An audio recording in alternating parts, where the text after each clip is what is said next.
欢迎来到不上班 Out of Office， 我是倩，2所美国藤校毕业，曾经的企业高管，如今再也不上班。我是 Ella， 欧洲音乐名校毕业，自由的青年钢琴家，从来不上班。我们是2位成长足迹遍及世界4大洲的现代女性，在不上班这个播客中，我们期待和你探讨一切上班以外的世界。不上班，在充盈的精神世界里创造，在丰富的情感世界里热爱，在尽量健康的心理世界里生活。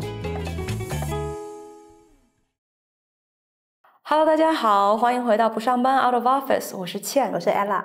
今天是第24期，今天我们想聊聊，别让这些被动生活的习惯毁了我们的幸福感，一些小毛病比如说我们今天将会讨论选择困难，手机依赖，浅薄的社交，对，还有很重要的信息新闻焦虑。有没有觉得最近我们讨论的其实都是一些现代病，以前是不存在的，虽然很多问题得到了解决，也同时制造了很多问题。对，主要来自于信息的 readiness， 对吗？所有东西都是在我们指尖，现在有了 AI 更加不得了。从选择困难到手机依赖，从浅薄社交到信息焦虑，我们必须要重拾生活的一种主动感和掌控权。那我们节目开头 Ella， 我想先问问你，能不能给我们列举一下你近期的一些小小的不幸福的瞬间？对我来说，最近最不幸福的一点就是练琴的时间被剥夺。作为钢琴家，这是最重要的事情了。让我很生气。就是练琴的时间被剥夺，让我会觉得这是我最重要的事情，这是我，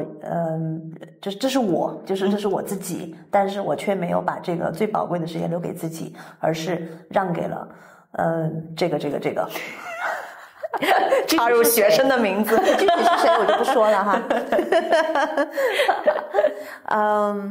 而且在同一时间呢，作为我搞艺术，我又很需要独处，就是真的是自己一个人 solitude 那种感觉。但这个时候的在这段时间的这个质量很差，也不知道。I don't know， 可能因为练琴时间已经没有保障，独处的时间你就对花在焦虑上。对，因为我就在抱怨为什么刚才那个时间我拿出来了给某某某，然后没有给自己，对不对？那你会把独处的时间 repurpose 把它用来练琴吗？还是两者都需要？很难了，因为我独处的时候，比如说晚上我也不能真的是在家庭，对啊，对，有邻居在，是。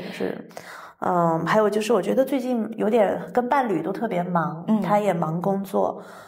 我也忙工作，我们在家做饭的时候就是在一起做饭的时间少了。那出去吃还是叫外卖？叫外卖，因为出去吃也花时间嘛，对，然后所以就叫外卖，我觉得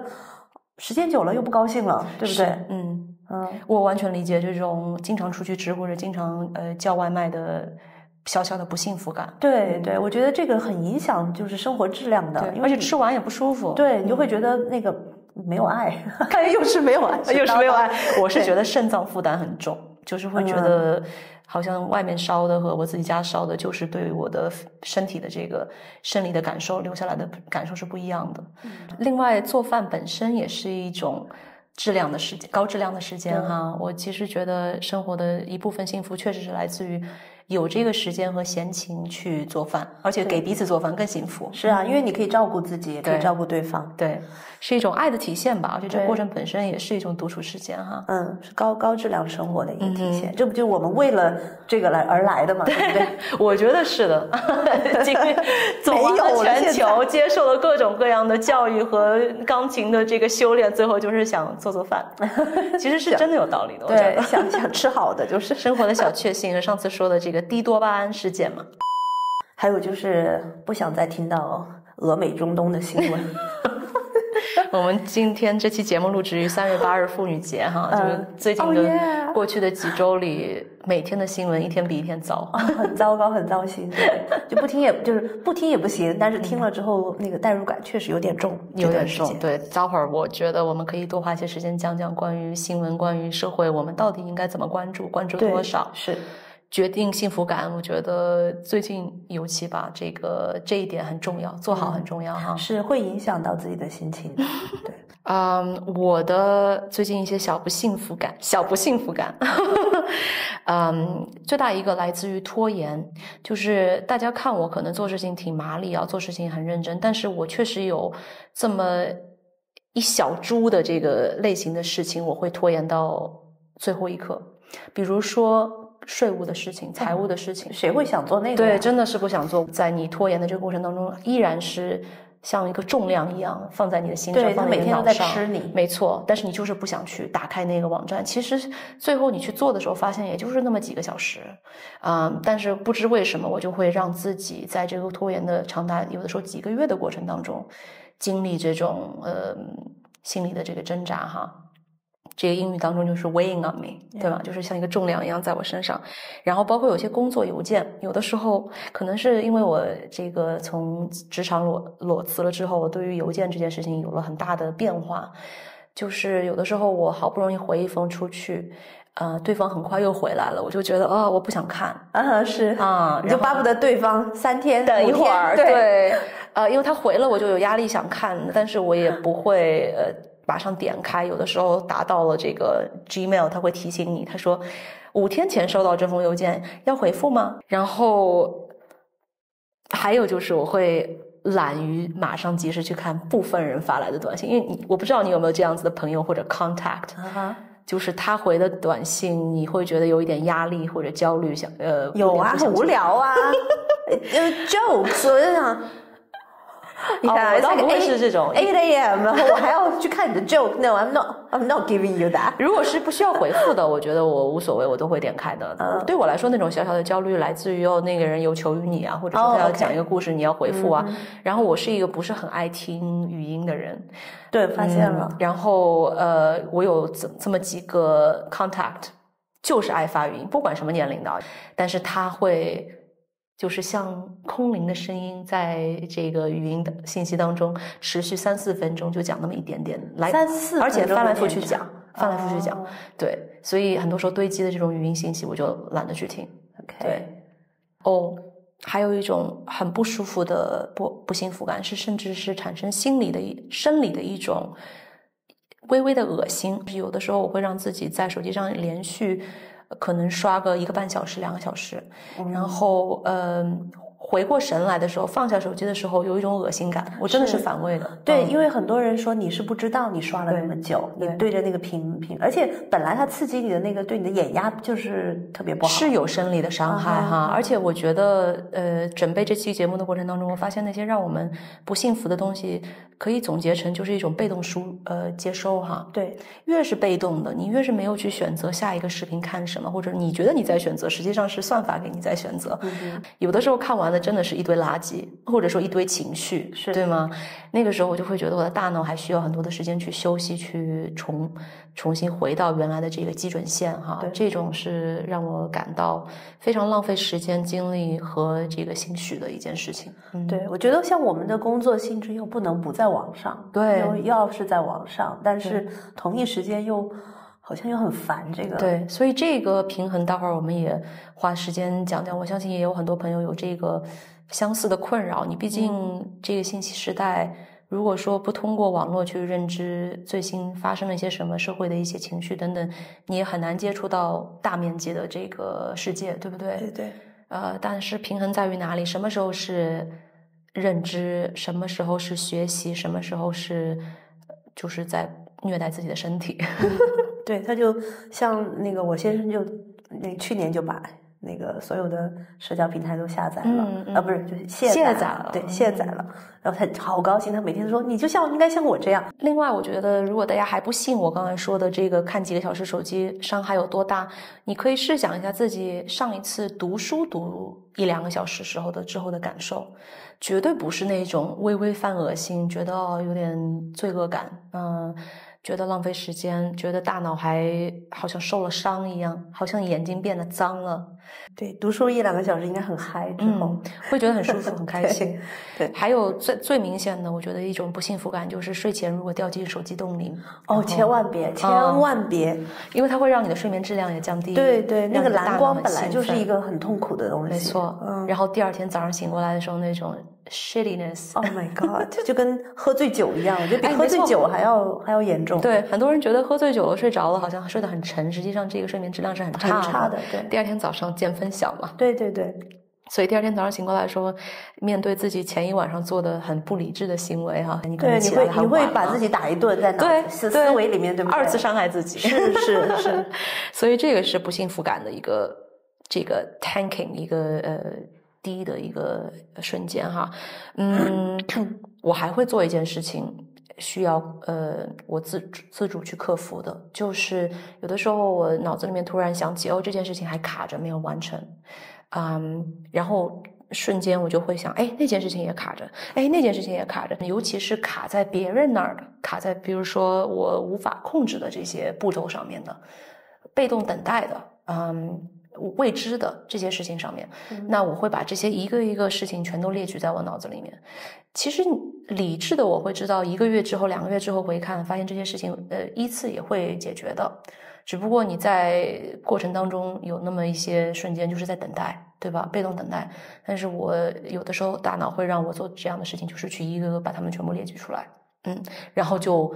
suffer。 对，你会觉得没有完成对一些 tasks。 对，比如说我有一个航空公司的 dispute， 等待航空公司的回复简直了。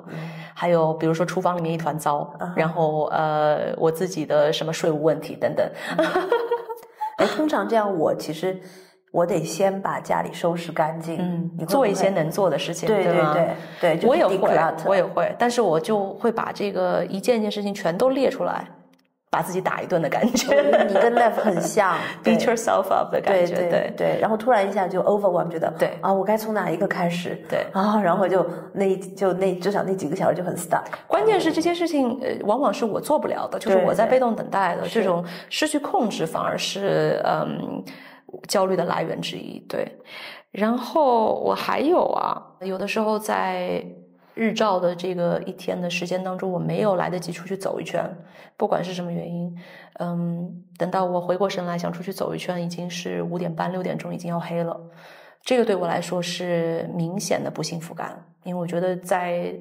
日光下 daylight 去外面走一圈是非常非常重要的。对比比如说我出门打网球，因为我有预约了这个网球课，一定程度上逼着我出去嘛，在那个时间你不管手上什么事情都要放下，先去打球。打完以后你会觉得好爽，就是那种在室外吸足了能量的感觉。对照比如说到了傍晚太阳下山了，你还在家里忙活，你也许做了很多有效的事情，但是就是没有来得及出门走一圈，那种感觉还是比较的糟心的，对我来说。是，我觉得而且跟性格也有关系吧。我觉得我先生就是那种可以2天3天不出门的，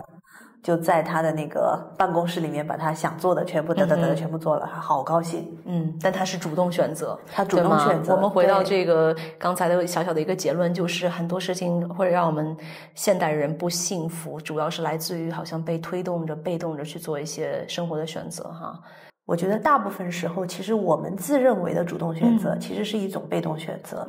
在太多的信息量，在太多的这个五花八门的这种选择的栏目里面，你无法去挑你自己想要的那个东西。就当你选择种类过多的时候，造成了一种主动选择的错觉，是吗？这个是对，这个是完全的一个错觉。你以为你是在选择，其实是你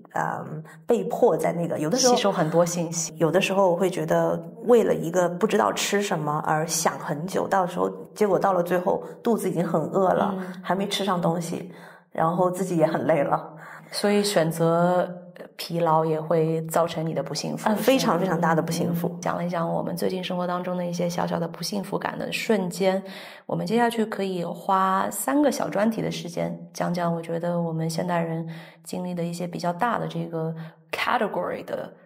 被动生活的坏习惯。第一个Ella， 我想请你，因为你刚才提到选外卖的时候有选择困难，对吗？选择疲劳，除了在选择食物、选择外卖这个角度，你还有在生活当中哪些方面有体会呢？在选择疲劳上面，我还踩了很深的2个坑。我相信很多人都有这个100%的，我敢保证。第一个就是不知道穿什么，每天起来，打开衣柜，然后发现自己有很多衣服，然后但是完全不知道怎么样子去让自己把就是或者就已经不是 dress up 了，就只是说正常的穿着，而且呢会选择什么呢？就是昨天穿的是什么，今天就重复吧。所以我觉得这一点其实时间久了这会影响你的心情，因为我觉得在很多时候虽然说我们不是一个我个人不是一个崇尚 fashion 的一个女性，但是有的时候我会觉得时尚也是自我表达的一种方式，对，是一个lifestyle， 是一个自己的一个 identity。有的时候我会觉得这个 identity 就是没有了。我跟你我跟你有一点相似的地方，就是最终的 end result 就是你穿的可能是跟昨天一样的衣服我没有太大的一种缺失感吧，因为我的现在的这个习惯是把最近常穿的衣服放在外面，所以我连打开衣橱这一步骤我都跳过了，因为打开衣橱太繁杂，里面东西太多，我就选择了最简单的一种做法，就像是有一个讲法叫做胶囊衣橱，是不是？对，你就把最基本的这些东西全都拿出来，或者说放在某个地方，然后只看那个地方。对，我在想我可能想做的一个小小的改进，就是我可以继续使用我这种胶囊衣橱的方式，但是我可以不定期的把胶囊衣橱整个翻新，就这一段时间只穿这几件衣服，下一段时间又只穿那几件衣服，减少了每天需要花的可能的这个脑汁。对，其实这是一个很好的办法，这是一个我在网上其实搜了一下，我说我怎么样能减轻我的有一种自我的罪恶感吧。其实多多少少，因为会觉得有的时候这不是我想表达的自己。我读了一个就是关于这个胶囊怎么样 build up 你的那个 wardrobe 就是 capsule wardrobe。其实是最好的就是要有一个基本的底色，就是你的 basic 一定是要你随时随地穿起来都是很舒适很有 confidence 的一个 set。然后之后呢，你可以在上面加一两个的那些accessories，比如说皮带呀，或者是包啊，然后还有就是外套一两件也就够了。其实这样子的东西你那个换来换去之后，你会觉得，比如说这一个包，这一个风衣配了另外的一个 basic， 其实你会觉得它又变成另外的一个自己了。你会 elevate， 比如说换不同的鞋，2双鞋、3双鞋就够了。我觉得这样子2周这样的一个衣橱的话，其实是非常的健康，而且节省很多你的这种去过度疲劳自己的这种过程。当然 build up 这个 capsule wardrobe 我觉得还要慢慢学习哈，毕竟我从来没有学过，好像需要一些天赋，又不知道是更多的 work 还是怎样。对，但我愿意去试一下。还有一个可能也是最近跟伴侣之间发生的一些问题，就是我们2个人都有那种就是因为追剧给害的，就是因为打开奈飞或者是这些平台或者是 YouTube， 你会发现有很多很多的剧，但是不知道去看哪一个，而造成互相我看这个我想看那个，或者这个好不好那个好不好，半个小时过去了剧没有看，然后2个人都搞得很不高兴。就是会在手机上搜一些评论啊等等对吗？也会搜，就是搜完这个又会觉得你看这个种类不是我想要看的，然后就说那个种类我不是很 I'm not into romance at the moment， 所以就把这个时间花在了2个人寻找共识。对，就这个都是以前不可能有的，以前就是你有什么电视上有什么你就看什么，你不看拉倒。可能我在想哈，目前就是集中几个类型，就比如说我们喜欢互相知道对方的这个很想看的一个类型，比如说他喜欢看科幻片，然后我喜欢看文艺片，那我们互相就是迁就对方，就是你陪他看科幻，对，要不然就各看各的也可以。对，其实 Ella 说的这些选择困难，我多多少少以前有过体会，尤其是外卖这一个，因为我在波士顿和纽约生活的时候，工作压力比较大的时候，在吃饭前的那个钟点，可能有的时候会花长达45分钟，从泰餐厅看到日餐厅，再看到中餐厅，最后都不知道自己想要选什么。对，最后你选了什么呀？我有的时候最后选2杯果汁。对，就是我想说，其实我会有过这样的经历，我不知道大家有没有共鸣哈。我举个例子，买沙发是我印象当中自己经历过最大的一个很具象的选择困难、选择疲劳的一个事例。我当时给新家想要添置一个沙发的 sectional， 这种沙发的购买其实是比较重大的一个选择哈。那我经历的那个过程呢，可能长达了1整个月。在这1整个月里面，我在好几个我常用的网上购物的家具网站上不断的在看，我就会把所有的这些我好像有兴趣的沙发单页，把它 open in a new tab， 就是打开一个新的页面，然后存在一起，一个一个去浏览。电脑上的这个窗口就是开了大概30几个 tab， 我一个个去看，然后越看到后来就越觉得有一种恶心感，真的是一种恶心感，就觉得没有任何亮眼的，没有任何抓住我心的过程的结尾都是我怒把30个 tab 全部关掉，然后就根本就不会有任何想买的冲动。我其实跟有些朋友聊过这个话题哈，很多人有类似的这种怒关30个 tab 的这个经历然后之后有一些 fast fashion， 比如说 Shein 啊 ASOS 这样子的网站也很容易发生一样的事情或者说把他们加入到了购物车，结果发现没有很大的冲动想要去买，因为已经有点难受了到最后。对，他们说如果你购物车放过50分钟之后，其实你就没有这个passion想去买。对，你再去买的时候会觉得哦天哪，我居然看中那件衣服。因为我对行为科学、行为心理学很感兴趣，我也做了一些了解，为什么会有这个选择疲劳这个问题哈。首先就是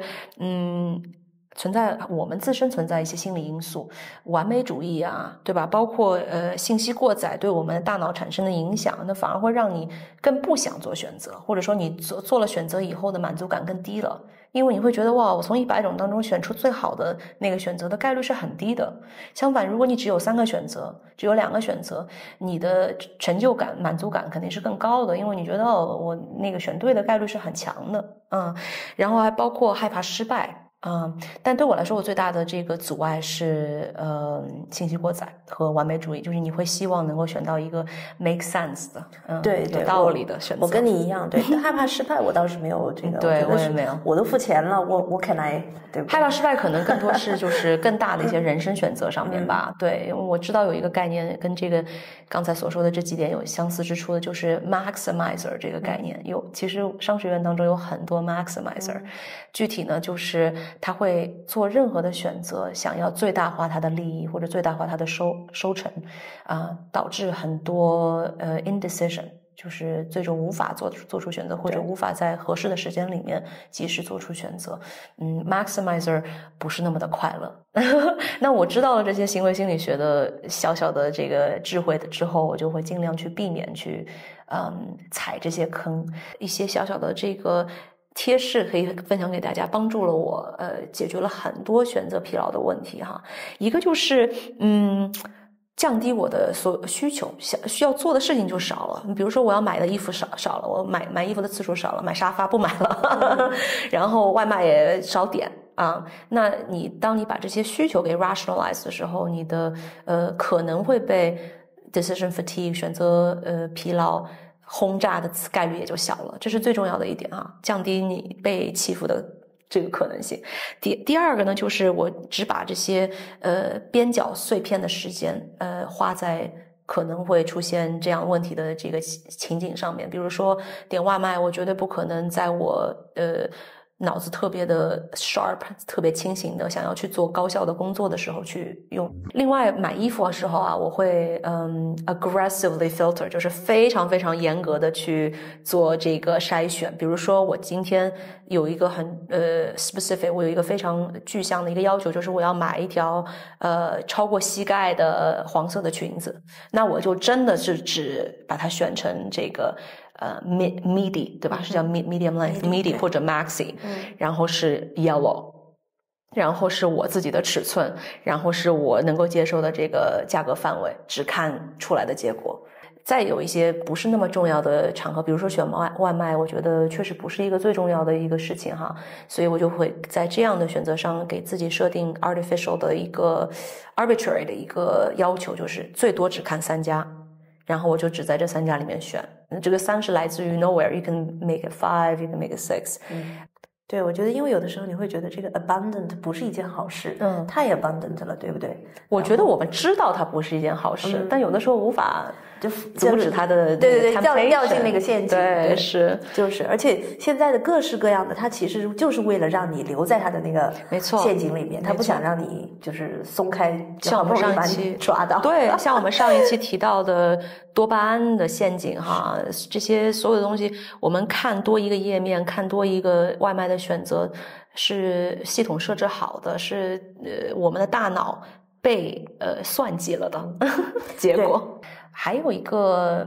特别有意思的小专题，我想岔开跟大家讲讲。这是我在我的漫长的20几岁的约会史当中，从一个 hedge fund， 也就是对冲基金的经理身上学到的。对冲基金呢，里面有很多数学的这个 nerds。我遇到的这个男生，他教我的一个很有意思的法则。就是你在生活当中，你不知道，你要到底经历多少个约会对象，你才能够觉得我有把握说他是最适合我的。在数学当中，它有一个法则可以借用，叫做最优停止理论。比如说，我一共有100个人可以去选择，我在什么时候最合适做出选择呢？最优停止理论就告诉你说，前37个人。你不要去做任何选择，你就经过它 pass 掉啊！而且这个假设还是设定说，你只要过去了，你就不能回头了。就像我们约会当中一样，你往往过去了，你可能就不会再能够抓到之前放弃的那些人了。最优理论来自于数学当中的这个一个常数 e， 然后具体大家可以记得前37个人。37%的人你就放弃，把它作为你的样本。但是从第38个人里以后开始，只要有任何一个人出现，你发现他比前37个人都更优秀，就选择那个人。真的要去 date 37个人吗？天哪，我date到第7个已经累了。这个是如果说你的总数是100个的话，但是如果你的最大的这个接受能力是10个，那可能就是前3.7个。3.7个。从第4个人开始，你开始考察，这第4个人开始，如果有出现任何一个比前面的那3.7个可怜的样本更优秀的话，更适合你的话，就停在那里，这就是最优解。那我觉得可能 Lev 就是这样子的。对，他就是那个前面是你的最优停止。对，我是那个无意识 apply 了这个理论。确实，大家可以在信息过载或者选择过多的时候，尤其如果你容易陷入这个 maximizer 或者完美主义的陷阱当中去，那你还可以试图尝试运用一些这些数学的理性的原则，帮助你设定一些条条框框吧，对吧？对，还有就是我也不是很赞成有一些人会说，那我就要当一个极端的 minimalist。对，这点我觉得就是如果你不适合乱选是吗？是，你不适合 minimalism 的话，你千万不要去走 minimalism。对 ，maximizer 的反义词应该不是 minimalist， 但是我理解你的意思啊，就是说有些人就是破罐子破摔嘛。对，就比如说我把衣服全部扔了，我就有一个朋友就是。如果大家对这个刚才使用这些数学法则在寻找合适的对象上感兴趣的话，还有几个小小的这个原则哈。就刚才我说的是探索阶段，就是你有很多的可能的潜在对象，这个整个宇宙都是你可以约会的对象，那你可以用37%这个概念去帮助你做大概的这个选择。但是如果你是在几个候选人当中犹豫，已经这几个人都已经成型了，并且你觉得都挺喜欢的，但是不知道该怎么比较，那就可以用加权然后评分的方式。比如说我说我自己个人的要求是这5点，但这5点呢又不是一样的重要，其中第1点是30%重要，第2点帅是10%重要，第3点是怎样重要，然后这个加权这些 weights 加在一起是100。那这样的话你就可以给每一个候选人依每一个你的要求去打分，最后这个打出来的分再乘以这个权重，就达到了一个分值。你再把这些，你有用这个吗？我从来不会explicitly 用这些方法哈，但是我觉得很多时候我的做的决定在脑子里面是大概是这样的，就潜意识的会，对，不一定是要约会嘛，对不对？可以在别的，对，比如说选城市啊，其实我在小红书上分享过我怎么选择里斯本的。对，虽然有一点感觉是直觉为主哈，就我觉得葡萄牙各方面很合适，这些地方很合适，但是最后我还是做了一个 Excel 的表格，用这样子的方式发现推导出来，其实我的直觉也是 more or less 很大程度上是 follow 我这样子一个加权脑子当中的一个加权的过程，对，还是要有方法论哈。对对，但有的时候我会觉得你的那个 instinct 跟那个就是这种有意识的去选择的话，其实他们会 connect。对，如果是对的选择的话，对，我这段时间在看那个关于星座，它会让你不同的星座会想去不同的地方，就比如说什么样的星座适合什么样的一个气候的城市，其实这也是它根据星象来就是给你决定的。但有的时候就比如说像我先生他的星座就让他选里斯本，他就选了，然后我那天跟他讲完，他就说，哎，对，因为我们也做了一个像你一样的 Excel sheet，然后那这样子的就是这个其实是一个主动选择再加上了一个直觉，对，它其实那个 align在一起了，其实这个是最好的。如果这个事情能发生在每天的那个 daily life， 你这一天会过得非常好。我也很喜欢这种混合制哈，就是一部分好像非常的 Excel base， 一部分是神叨叨，还有一个数学的原则可以供大家作为一个 framework 思考框架去使用，再回到寻找理想伴侣的这个讨论范围之内的话，叫做纳什平衡，就是说我们自己可能因为自身的各种因素的限制，比如说我不会讲法语，我不可能去跟一个只讲法语的男性交流，对吗？那我能够得到的是，我能够构找的是这样一个集合男性，然后我喜欢的就是我想要的肯定是另一个集合的男性，但是他们中间会有交界哈，他们中间会有交界，那你想要找的就只能在那个交界里面，对吧 ？Interesting，所以或者换一种方式，小红书上说的比较直白的就是你几分，对方几分 ，OK， 当然你的几分也是全方位的哈，不仅仅只是提外貌啊等等啊，但是确实有一定程度上的这个均衡，你能够获得的。你能够搭配的和你想要的最优的，它可能需要寻找一个这样的一个 balance。最后再给一个小小的数学原则，其实大家应该听说过 80-20 rule， 80-20。听过，但你讲一下。80-20其实就是一个很粗犷的一个概念啊，就是意思是说，其实我们能够在一点点的时间里面完成80%的这个工作或者说努力，那就够了。剩下的那个20%，你可能就需要花很长的时间才能够达到，就是这个曲线慢慢的就变平了所以说用在这个 application 用在这个应用当中呢，是一种 guiding principle。你所有想要的这个在伴侣当中的一些要素，它如果能够达到80%，也许就够了，你就可以选择满足了。剩下的20%，你要不断再去寻找的话，可能会效果还不一定好。对，很有道理。对，我觉得这一集应该很多姐妹会说，哎呀，我们要来一个专辑关于数学跟寻找伴侣。结果最大的问题是这个池子太小了，哪里来100个人就给你37%的这个 sampling 呢？那我们大概批判完了选择困难这个问题之后呢，其实刚才 Ella 你有说到一点我印象很深刻，这个感触非常深刻，就是这些东西电脑啊手机啊网站啊app 呀都是设计成要吸引我们进入他们的兔子洞的，对吧？这个我深有体会，因为我在商学院的期间做了一个小小的项目，就是希望能够帮助大家克服这些不自觉的行为习惯，把我们的这些小小的幸福感抓回来。比如说不要在这种社交网站上花太多的时间哈，因为它会造成我们的不幸福。这个是有太多 research 支持的。但是我们到底怎么去做，怎么样去克服这些小小的行为的问题陷阱，并没有很好的临床的结果。对，所以我做了一个小小的digital product， 是一个电子产品，效果还挺好的。好几个 VC 充满经验，他们做了非常多个 C 端的，就是消费者端的 APP 的这个 deal。他们看了我的产品，看了我的创想之后，也看了我的结果。其中有一个人会非常诚恳地告诉我，他说：“我非常喜欢你的创意，我觉得这是世界需要的一件东西。但是 we're up against giants， 我们在这条路上面对的敌人是拥有雄厚资金的 Facebook。”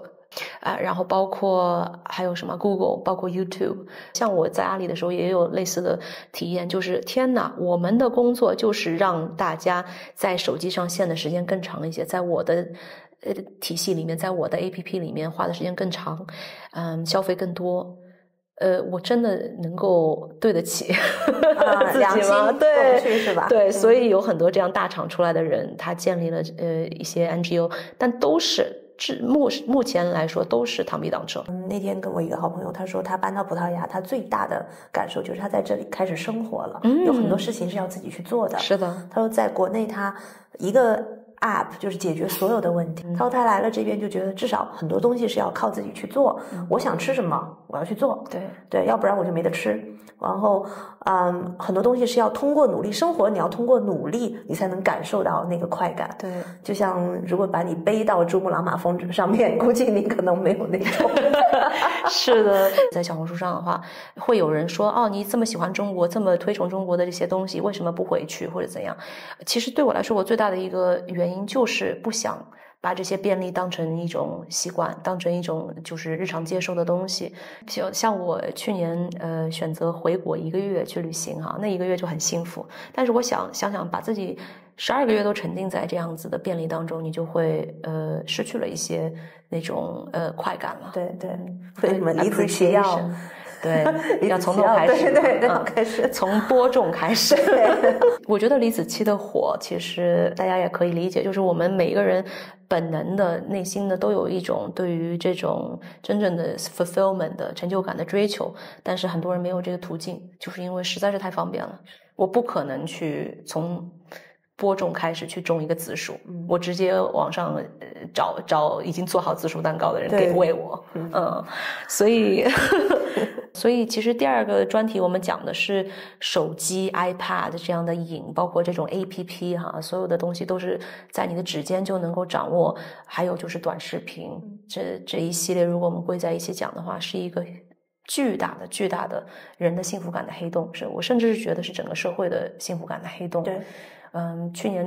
在国内那1个月里，我也见识了很多大家不同年龄段对于手机的不同的这种滥用。有些年纪大的老人呢，会在直播上花很长的时间。我相信我们的听众当中可能会有朋友的父母在网购上经常会踩坑，会非常相信别人。有男性家长会相信那些年轻主播，给他们不断的去打赏或者陷入了一种精神的被牵制。觉得对方这个主播是在对我说话，是对方这个主播是在对我动情，而我要给他很多的钱去奖赏，这些都是有些灰色的啦。女性呢，会有就是在网上直播被说服去买各种各样乱七八糟的东西的，对，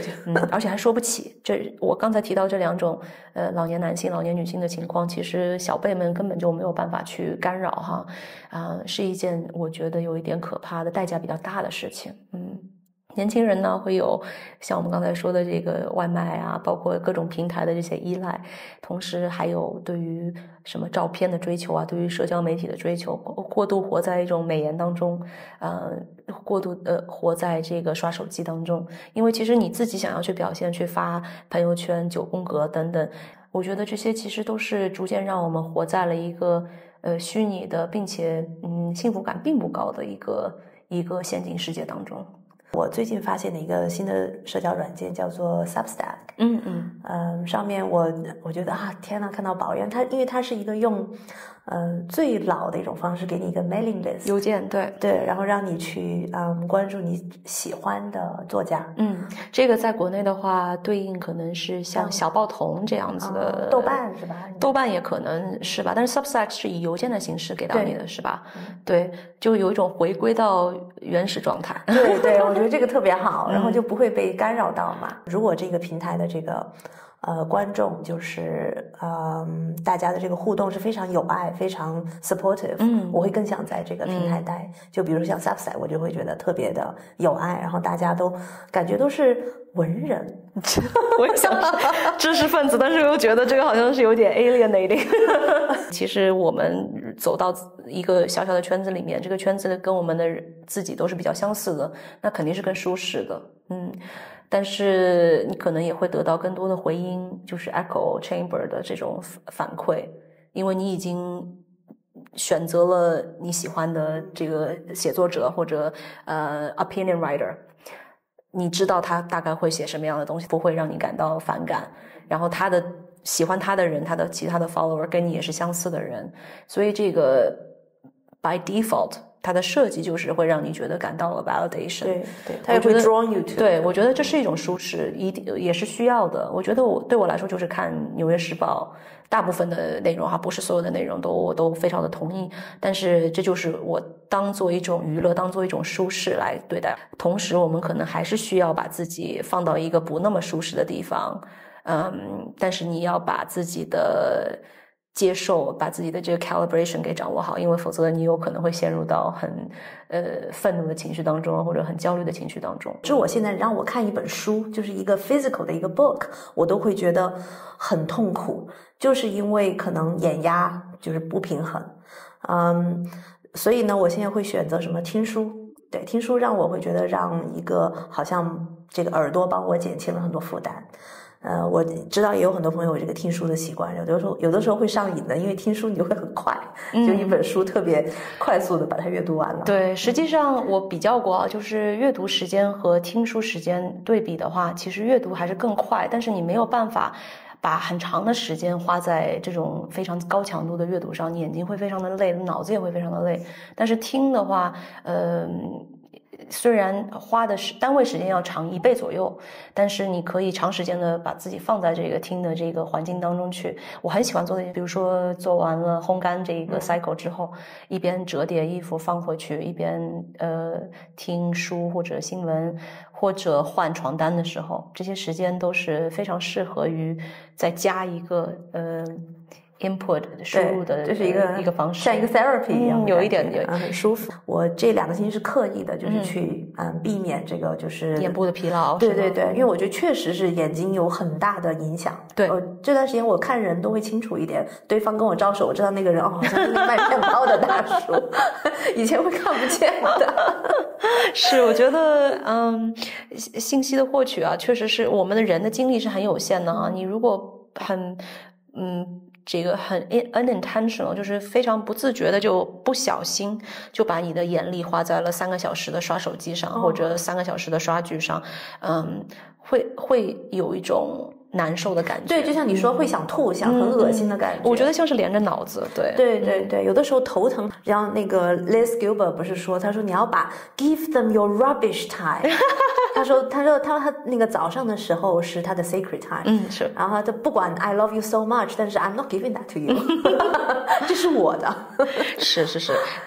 我自己也是早上是深度工作的时间，所以在时间管理上，因为我觉得跟电子屏幕怪不得早上都找不到你。对，跟电子屏幕这个使用其实密切相关的一个问题就是时间的掌控权的问题。我们很多时候都是被不小心拉进这个兔子洞但是你要是把自己拉回来去做一些很主动的规划和选择的话，你的幸福感马上层就上去了。比如说对我来说，我虽然没有很强的 routine， 但是我大概的早上的时间肯定是用来做需要做的最重要的事情，留到大概下午2、3点之后，我觉得这个时间的质量开始有所下降。但是其实我的精神还是很好的只是没有这么的sharply focused。那我就把这样的这个第2部分的时间花在回复短信上，而且其实回复这些信息把它们集中也是一件很有效率的事情，否则的话你会从早上回到晚上。对，所以其实把它cluster 起来是非常有效的双刃剑以及把这个时间掌控到自己手上。我觉得 Ella 和我做的还很好的一件事情就是出门，对吧？就是对你来说遛狗是必须要做到的事情，对，每天3次 sacred 神圣的事情。对我来说，在日光还有日光的时候出门是非常非常重要的，提升我生活质量的感受的非常重要的一个法宝。我觉得做饭也很重要。我知道你前面有说到你最近fail at it， 是啊，但是你很明确的知道这个做饭的损失是影响你的生活的质量。有些人还会小看做饭的这个时间使用，觉得是浪费时间，很安静的一个自我思考的一个时间。对，是一个 guilty pleasure。我觉得我们因为用脑过度其实用手是一件非常好的这个interspersing 的一个元素。其实 Ella， 我觉得我们还是挺幸运的，因为我们已经在信息大爆炸之前成长了，我们没有被这些很多的电子屏幕和短视频等等这些新的创造被坑害太深，因为我们已经30几岁了哈。如果说是讲到现在的年轻一代，我觉得我的担心会更深一层，因为我觉得他们在大脑生成的过程当中正在经历这种严重的被动的被控制。对，因为还没有开化嘛，而且没有形成自己的这个独立的思考能力，是他们的大脑都还在形成的过程当中，却被这些短视频啊非常刺激性的，我一直说是 dopamine shots 给控制。当我在外面看到别人家的小孩啊盯着这个 iPad 屏幕，就是直愣愣的那种眼神，我觉得是非常非常可怕的。最近也有很多的书和社会讨论在讲这个问题。欧洲呢也开始做了一个比较先驱的改变，就是有好几个国家已经开始把学校当中的这个智能手机的使用给禁止了。我觉得这是一个很好的开始。我其实很赞同，因为我学生当中有比较松的那种家长，就是被孩子是被 iPad 养大的，还有就是非常严格的家长，就是以身作则，这个很难，就是他自己也不看，就是他在他孩子面前就是已经，所以跟他发信息都是，特别是要等到24小时才能回的。我非常佩服他，因为他的陪伴也是不一样的，因为他不用 iPad 养小孩的话，他自己的这个责任非常非常的重，很难的，是，这甚至是一种特权，你可能需要请人，可能需要自己足够的闲才能够保证你的孩子是有人陪伴的，而不是用 iPad 去陪伴的。对，她是全职妈妈，但是呢，她的这种严格方式让她身边的有一些母亲是非常就是刮目相看的，或者是觉得你确定要这样做吗？把自己搞得这么难，对，是。但其实他的，我跟你说，他的孩子是不一样哈。最棒的。我很愿意相信这一点，因为我和托比在这一点上的观念确实也是很一致，并且相对来说比较极端一些，就是觉得屏幕一定是非常非常不好，我会尽全力去规避，因为我觉得这一代的孩子当中，如果说你的孩子能够像你说的这位妈妈的培养下，你这样 wholesome 的完整的一个自然的方式去成长，在大脑的成长，在未来处理所有问题的能力、思考的能力上，就是赢在了起跑线上啊，非常正确。对，我觉得这是一个值得坚持的一个原则。对，我身边因为我有成品嘛，我的学生都成人了，成人的我能看到，就是在被这个电子奶嘴带大的和可以这么说吧，可以，很喜欢。对啊，还有就是被这个就是自然带大的，就是经过抗争哈，这个是真的是经过抗争带大的，两个截然不同的两种性格和两种心态。其实我想说，这个赢就是赢在这个心态上面。被电子奶嘴的这个带大的，他们的这个好奇心非常的浅薄，非常的 shallow。这样今天也想这个，明天想那个，抱怨心很重，怨气很重，喜欢打游戏，喜欢这个游戏就是带来的这种快感，出不来，自己也知道父母都是天天说你的这个游戏是不行不能打的，但他不知道为什么。对，他没有一个代替品，也没有延迟满足的能力，没有一点点，没有。对，就那个 instant gratification 它非常重要。会不会有rage的问题？当然，对啊，他们都是在电子奶嘴带大的孩子当中会有一个比较显著的这个 rage 的问题，非常严重，非常严重。我觉得是让我非常揪心的，就是我不知道怎么去帮助他们。还有就是，就算我帮了他家里面的那个情况没有改变，也没有办法。是的，对。就算妈妈坚持了，爸爸不坚持，或者反过来也就崩溃了。对的。然后所以在这个没有被电子奶嘴带大的呢，我跟你讲讲他们的现状哈。好奇心极强，他们成为了李子柒是吗？我觉得会是以后的这个就是艺术家，解救人类的其中之一吧，真的是他们的这个专注力和虽然他们就学琴的孩子专注力都还是普遍比较好，对对对，但是也有就是更好的，像这个没有电子奶嘴带大的，他的这个探讨这个就是从小对社会的这个责任心是非常强的，因为他的多余时间都拿来去探讨更大的问题，想怎么去解决问题，想怎么去解决问题的方案，而不是在这个就是做一些好像很幼稚的 Oh my God, there's candy, I'm gonna get some candy 哦，那个娃娃好漂亮，他没有这样子的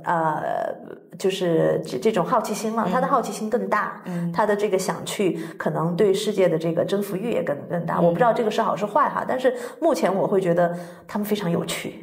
非常有趣，跟他们聊天啊那种感觉。我好喜欢你的这一段分享，我希望收听的同学当中，如果是有家长的，不要 take it the wrong way 哈，但是我觉得对我非常受益，谢谢你的这个实践出真知的分享。成品，真的，成品，以后多跟我们分享这个成品的。有的时候我想说，但是我觉得好像现在说这些问题吧，在网上也是比较敏感的，对，很多人不喜欢，因为等于是说你就像是攻击了他们的。对，因为他就在做你想说的这些东西，并且其实我们也意识到，完全让孩子不去看 iPad 看手机是很难的。对，所以并不是说站着说话不腰疼，或者说不去看到现实的这些限制。包括你的那位母亲是全职母亲嘛，这就是本身就是一种特权，对不对啊？但是真的是我觉得如果大家能够在这一件事情上投入的话是非常值得的，获得的成果是非常非常的大的。我特别喜欢看到的一个场景，就是我记得我其中一个学生的家里面哈，我到了他家，有一次去他家就是吃饭加上课，他们也是2个孩子，一个男孩一个女孩，妈妈在泡茶，然后一个孩子在看书，另外一个孩子在练琴，爸爸坐在饭桌上面看书，这是他们阅读的时间，雷打不掉的，必须要这样子做，就是不管怎么样，就是他们的家庭就是一个家庭时间。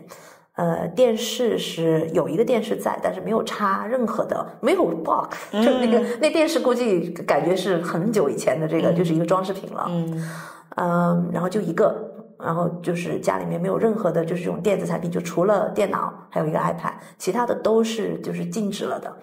但这个付出要多大，我觉得就你首先自己要先过这个关，对不对？没错，而且你要把这些时间补充进去，你用什么去补充？对吗？对，能不能给你的孩子有营养的时间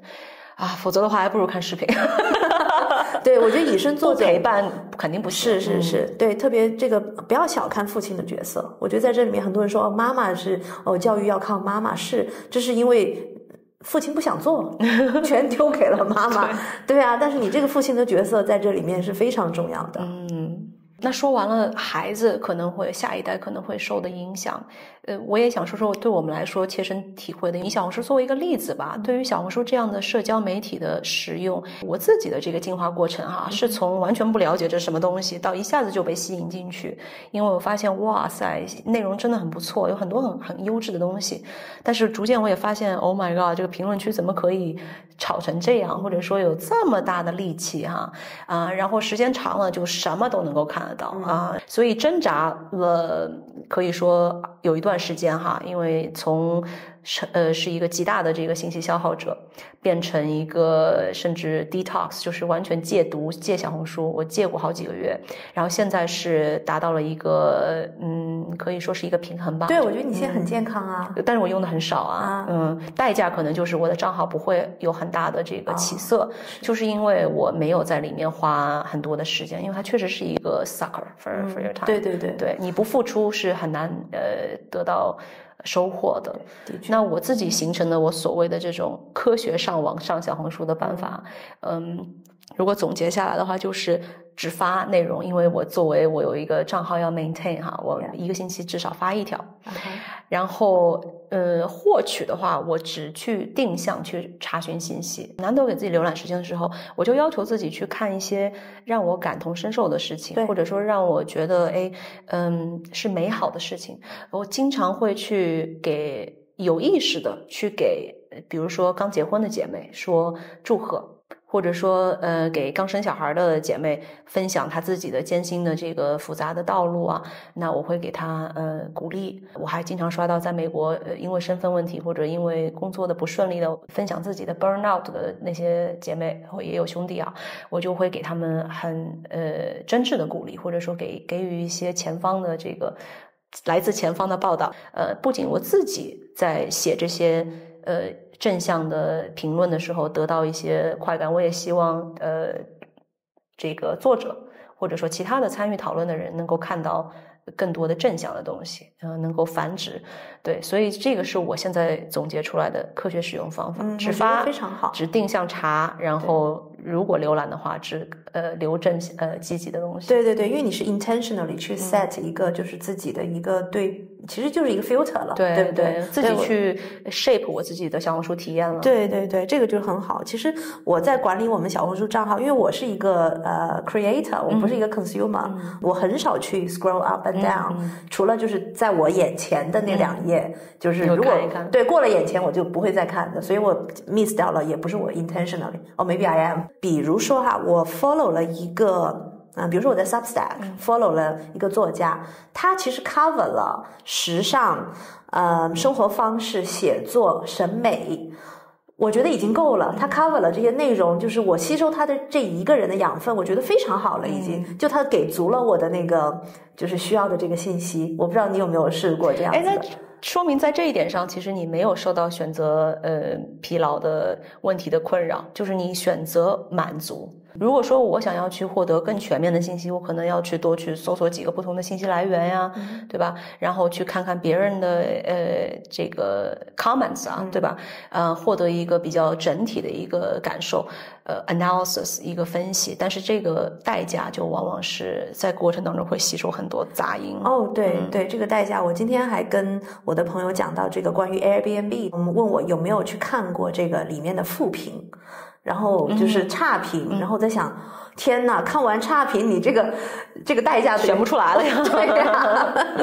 对，所以有的时候我觉得就是让你再选货一下，就比如说货比三家，这个我当然我知道是一个很古老的说法哈，但有的时候值不值得你这样去货比三家，对不对？或者说你真的只能比3家，而不是30家。Exactly， 对。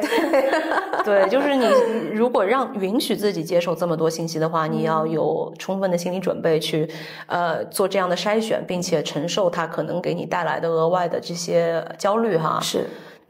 所以在小红书上，我觉得我们俩做的还是比较好的，我觉得不错了。代价就是永远不会火。是。接受了这种得失之后，我觉得这个选择就简单了很多。如果我又想要成为特别优秀的influencer， 又想要心如止水，那是不可能的。除非我有很多的钱，我去雇佣别人把这些stress 的东西全都给放给别人 outsource 给别人，那我觉得是可以做到的，但是目前没有这个计划。对，只能不抱怨了。对，我觉得只要接受这个得失，其实做起选择来真的容易很多。我也会做到更好的这个情绪刹车吧，我觉得。对，小红书上有的时候你确实是要控制自己的情绪，你要感受自己我在被这些有点有毒的东西，有点特别戾气的东西在影响到，怎么样去让它停止。对包括小红书上的社交最终还是比较浅薄的社交，浅尝而止吧，然后把更多的时间留在和心力留在更深度的这个现场的社交当中。对，那我想再讨论一下，我们到底要不要真正的关心世界的动态和看新闻？对，我们今天第3个专题因为我们刚才在小小的不幸福感的抱怨过程当中都提到了一点，就是看新闻经常会让我们感到焦虑，因为无法不带入。尤其我们自己都是来自于比较关注世界新闻的背景不管从哪条路走过来因为 Ella 是曾经在英国议会是工作过，对，我呢是可以说一直对于这方面的智性追求没有减弱过，所以我对于世界新闻等等都是关注度比较高的。对，你是一直有的。所以我在我的这个心路历程其实有一个转折点就是在我其实主要的是我是最近意识到身边的女性朋友，特别是有孩子的，她们是完全不闻不问了，已经到了一个，然后这个是让我会觉得在照镜子自己是不是也是这个样子，因为在看到她们不闻不问的情况下，我会觉得如果我不闻不问会不会首先造成我的这个信息来源是非常有问题的，还有就是我是不是一个彻底不关心社会，不关心到底就是只顾我自己，非常自私的一种状态。我其实有过一段时间，我是特意的把这个新闻全部屏蔽掉，因为在我自己就是可能在伤口还没有愈合，在心灵伤口没有愈合的情况下，需要一个安静的这个环境。但是之后呢，我会发现，其实我跟你也一样，我很有这个代入感。我觉得我自己在这个社会上是 play 的一个角色。如果我不去关心的话，我会觉得，可能在 moral 上面会过不去这一点。这是我最大的一个就是坎吧。对，因为我觉得不管怎么样，我们所生活的圈子当中，我们也会遇到别人告诉我们发生了什么，或者别人去谈论世界上发生了什么。那我们只是自己不去读的话，反而就会把我们自己的信息的来源缩减成道听途说。或者从别人的这个评论当中去获得一些某种抓住一些色彩，对，但是那个其实是更不好的一种获取信息的方式，是，所以还不如或者说你被迫的你自己还是得要去做第一手的阅读，对对，特别是我有一些女朋友跟我说，我们家爸爸今天告诉我发生了什么什么或者是我老公说这个谁谁谁是个坏蛋，然后怎么样，就是没有自己的这个判断能力了。所以我觉得其实这是一个让我觉得有点担忧的一个问题，因为首先作为女性就是不能说不闻不问的那样子，或者是女子无才便是德，这个都是几千年前就是该拿出来砍的这种，对不对？一个旧观念。对。还有就是我会觉得如果女性远离社会，就会导致这种性别极度不平衡，失权失衡的更严重。对，等于是说你把这种权利拱手让给了男性，然后你还要去抱怨这个社会对男女不平等，因为你自己也是做了一个很大的一个，对，你自己让步了。对对对，所以很多人说在这个女性主义或者女权里面，很多时候是女性阻碍了这个就是女权的这个发展。有一些时候是老一辈的女性她会觉得我们不要再去参与这个，或者是用宗教的方式来就是你不要去，是。那也有人可能会挑战说，你以为看看新闻就是参与世界了吗？或者说，你以为你知道一些世界上发生了什么，你就比别人高一等吗？好像小红书里面的评论呢，对不对？是啊，就是我们怎么样去做这样一个联系呢？就是看了新闻以后，对我到底产生了一些什么样的作用呢？你有什么？你觉得你的成长是来自于 following 事实？我首先觉得就是要看有价值的新闻。在很可惜的是我有2个好朋友从议会出来的，他们在英国开了一个新闻社，只提供有价值的新闻，免费。为什么可惜？可惜的是他们做不下去了。因为他们完全是不能盈利。而且他们做这样的就是不能盈利，就是等于说他只是实事求是报道这个事情，这件哪一天发生了什么事情，仅此而已，没有时长。对，现在的新闻像我刚才提到的，有一点像是娱乐一样，因为它必须要抓住不同的读者想要读到的东西，想要读到的获得的情感，所以它的新闻要去获得客观、公正、独立这样的平衡是很难的，所以我只能说我把《纽约时报》是当一个这个舒服的东西去读。而不是说占据真理的高地哈。对，我最近也是遇到一个就是有点就是高高在上的男性，就我在想你也不知道我的背景是什么，他就开始跟我讲，就是他一个 Mr. Lulu， 我就叫他 Mr. Lulu 哈，然后就是在跟我讲就是关于他听到了什么什么消息，然后我就问他，我说你这消息是哪儿来的？他消息都非常单一 ，BBC Guardian 就是很英国的一个，就是或者是就很白的一个，我也不知道左还是右，我不分，Guardian 很左，很左哈，对。然后就是也没有任何其他的这个就是另外一面的。然后我觉得就是在看新闻，就是说你看哪一个方向的新闻，你自己要有一个综合能力。对，你还要看书，你不要只看新闻，你要看纪录片，对不对？对，我知道你是很爱看纪录片的。我其实纪录片是受我的伴侣的影响哈，但是对我来说，我觉得想要获得更平衡的信息的获取的话，确实是比较难，因为你要克服你的一些行为上的惰性或者说阻力，你要让你去读一些你觉得浑身长刺的不舒服的一些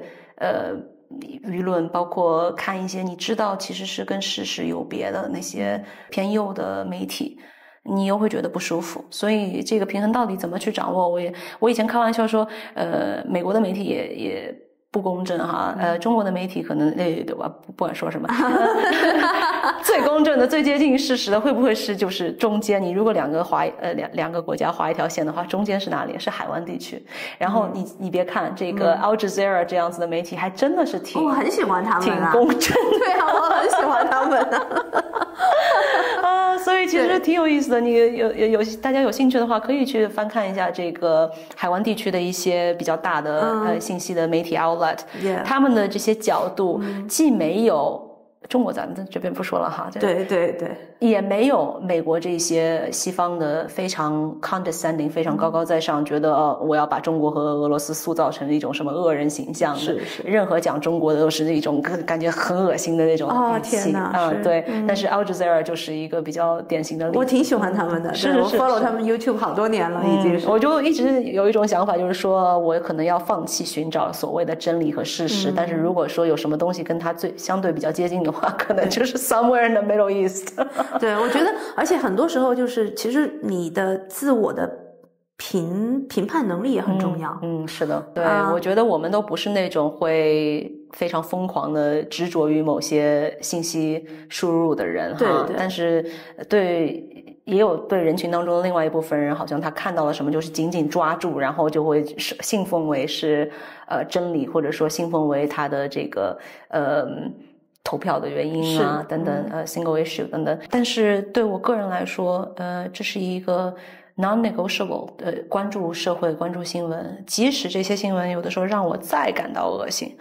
我还是会觉得我必须得看。因为对我来说是重要的一种 intellectual pursuit。刚才我也自己提了这个问题，说你看新闻又怎么样，对吧？我是不怎么样，但是它就是给我塑造了一个世界观，就让我对世界感觉到更深层的一种连结。会让我觉得就是有些人一定要动，有些人一定要写作，有些人一定要工作，有些人一定要干嘛，我就一定要想，一定要思考，一定要去吸收，要有一定的 input。对不对？对，这个对我来说 intellectual pursuit 是一个人生的这种必须吧。对我不知道大家的点是什么，就是你要抓住生活当中一个什么点，你才能够感觉自己不是浑浑噩噩的活着。而且我觉得女性不要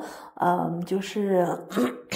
不要underestimate 自己的这个 judgment 的这个态度，审判能力。对，因为我觉得很多你看这个世界上很多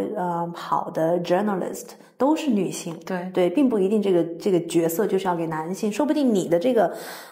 审判能力比你的老公更厉害呢，对不对？但是呢，这个信息的获取确实也像刚才我们说的这几个主题哈，过多的这个信息大爆炸，包括选择疲劳。我自己一些小小的这个举措，举个例子，有些新闻我先看了哈，我手机上已经看好了，然后心里已经觉得有点窝塞，已经有点难受。然后到了下午的时候，托比看到了，因为正好他有时间去看新闻，他就说你看到没有，他又发生了这个事情，什么什么又很疯狂，第二次捅一刀是吧？对，我说别，我说你止住，你不要跟我说，我已经经历过这个 cycle 了，我已经那个处理过了，你不要再给我来一刀。对，是，所以就是还是说就是情绪刹车嘛，你允许自己感知到这样的愤怒的情绪，或者说不解，或者说无奈，但是不让它过分的影响你哈。是，因为容易这个代入感很强的话，就会容易被影响。我自己就是很容易被影响。我在下院的时候，大家可能不是很知道，就是在下院到底是一个什么样子的。就是真的是你能跟就是英国的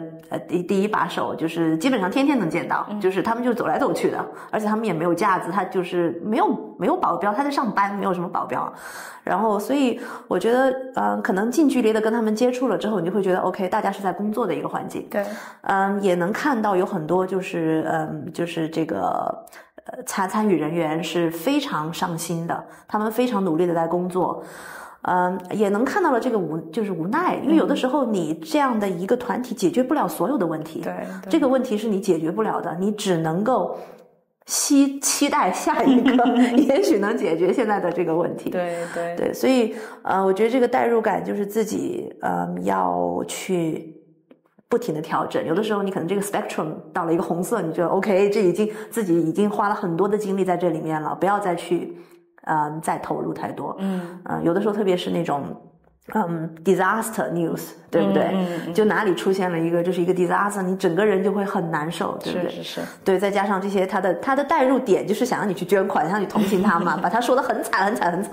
然后但是天灾反而是团结大家的一种时间。是我觉得现在的这种读了信息以后不快乐，那是因为是人为的。所以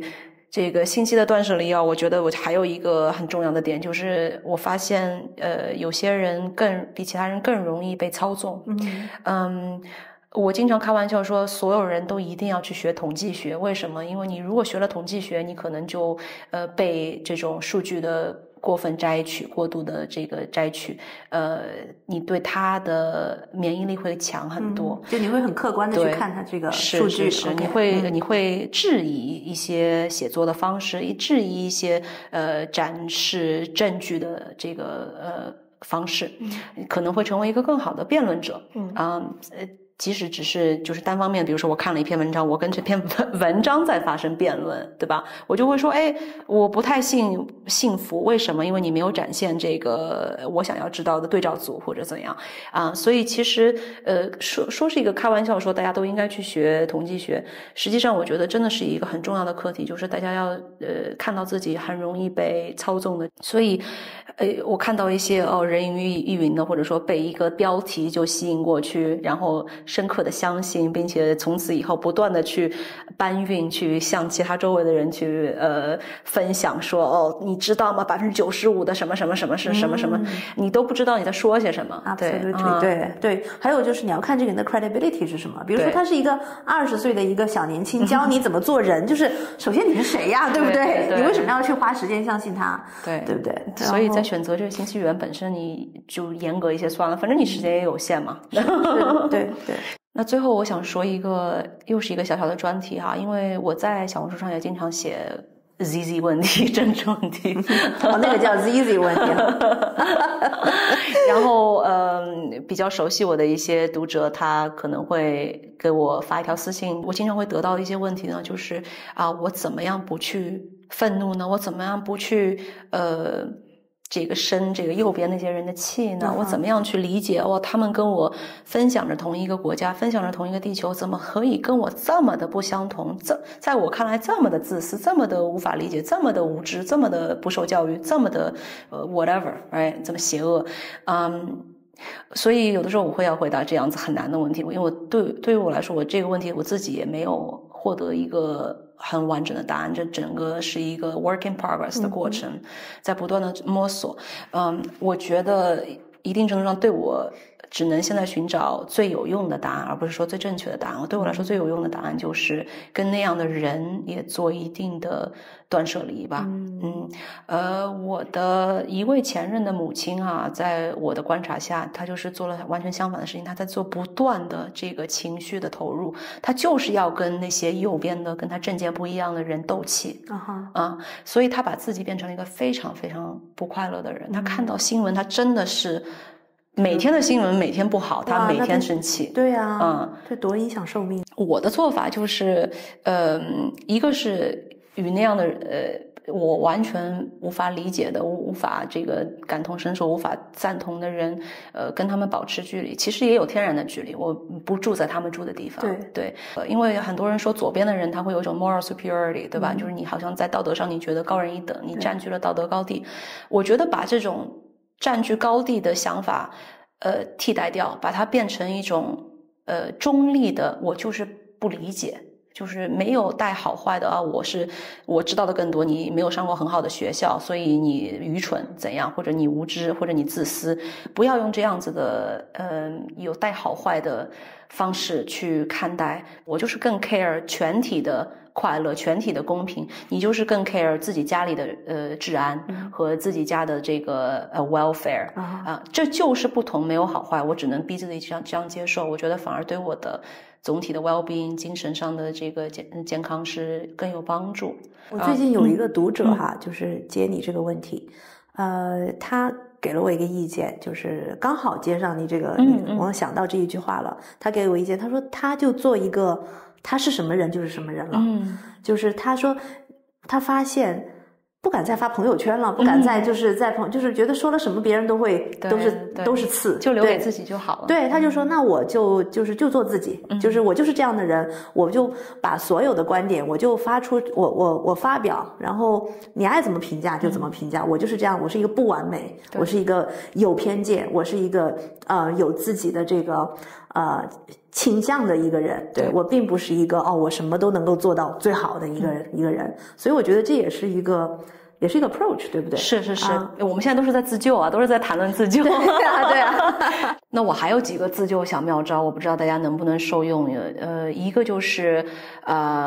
英语叫做 count my blessing， 审视一下我的特权。比如说举个例子，现在这个新的美国的政府，它确实是在影响一部分的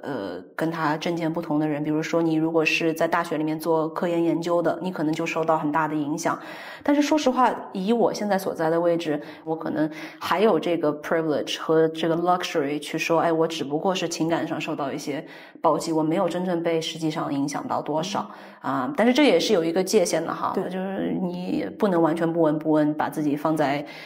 好像没有影响到我就算了这样的一个世界当中，只是一个暂时的。再下一个小小的自救就是自我安慰，我也不管我是对的还是不对的，我就自我安慰自己，我说那些我不同意的人，投了某个人的那些民众他们如果说心怀这么多的愤怒和不爽就是觉得我被占了便宜或者说移民怎么样我了，我可以把它想象成是不会特别快乐的，因为他抓着太多的这些负面的情绪所以我就跟托比开玩笑说，我说把负面情绪留给你不喜欢的人。我很赞同这个。对，所以不管对错，也没有道德上的这个特别优质，但是这个自我安慰是要有给自己一点的最后一个呢，又回到我们之前有说过 Stoicism， 其实我非常喜欢那一集，虽然音效不怎么样，但是对啊，大家找来看了，真的我觉得特别好。对，也是在我家录的那一集，是之后就再也不敢在你家了，对，因为回音很大。然后为什么会回想到 Stoicism？ 因为那一集所传达的一个 Stoicism 所传达的一个要诀是永远是正确的，就是你只能去做你自己知道是正确的事情，只能去做有美德的事情，只能把自己的这一部分做好，然后剩下的就不要 count on 就好了，你不要寄予太多的希望，你只对自己能够做到的事情做到最好，充满美德的去生活。你还有什么办法呢？你不能学着别人一样做你觉得自私的事情吧？是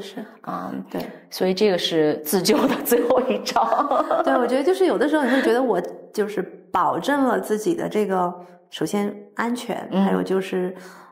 划清了这个 boundary， 对，然后其实也是一个很大的贡献了。对，你的这个毒性其实很小对，你在这样子的一个环境里面，你等于是说你把自己自我就是修整得很好，其实已经是很大的 contribution，对，就是把自己变得没有那么毒就好。对，把自己的毒性先减小，因为多多少少还是有那么要求越来越低了。对，所以其实这个问题到底我们应该需要关心社会新闻吗？需要关心动态吗？我们两个人都是无可避免的肯定关心对，但是这个也是大家的自由吧，对，因为我们也可以理解它可能会带来的这个心理的巨大的伤害，对，包括它占用的时间和心力，也不是所有的人都能够，对，因为像我刚才提到的我的前任的这个母亲，我就觉得她一直活在痛苦当中，何必呢？斗争的这种，是很多人 thrive 在这个 conflict， 对，因为他所能做的，他确实也会做一些，他是美国人啊，他确实也能做一些 organizing 的事情，他可能可以去抗议哈，这些到时候字幕都改掉就好了。他可能可以去做一些反抗，但是他的能做的这个改变也是有限的，可更多的是真正的是让这些愤怒在影响他的 day to day。是，我觉得这个代价很大，真的非常大。对啊，反正我觉得就是影响寿命的，我都尽量不去，因为我要 stoicism， 我要 longevity。所以我觉得这个肯定是我希望大家都可以做一个很主动的选择哈， intentional 的选择像我们一样去做这样的不断的分析和调整和进化吧。对，我们也会改变的。我们在做节目的时候也是可能也许明年我们有新的想法，对不对？也是在成长每一天。对，这是我很喜欢我们节目的就是做这个节目的一个大家可以看到我们这个进化的过程。对，我自己都能看到。是，大家可以看着我的肚子变大看着我的脸变宽。对，所以其实回到我们今天主题，就是不要让那些被动在你的无知无觉当中，时间和幸福感被抢走。因为这确实是一个非常重要的课题。如果你不做这些主动的改变和这个 take back 的话，对，就会全部被这些 Meta 被这个阿里巴巴被对，非常同意抖音抢走了。对，因为我觉得这个 regulation 不够，所以你只能去自己想办法去保护自己。也许有一天I don't know, there's a huge 那个很大的一个 regulation 来关于 AI 的，来帮助你 filter 很多的坏的信息。但直到那一天来之前，也许这个任务要交给你了。没错，就像你刚才讲到的，你有认识的一个人，他选择要去生活，对吗？他要出去生活。我希望大家都可以做这样的一个选择，一起生活。对，那我们今天就到这里了，谢谢大家陪伴，谢谢大家，帮我们点赞。OK， 听完我们的就下手机了啊，拜拜。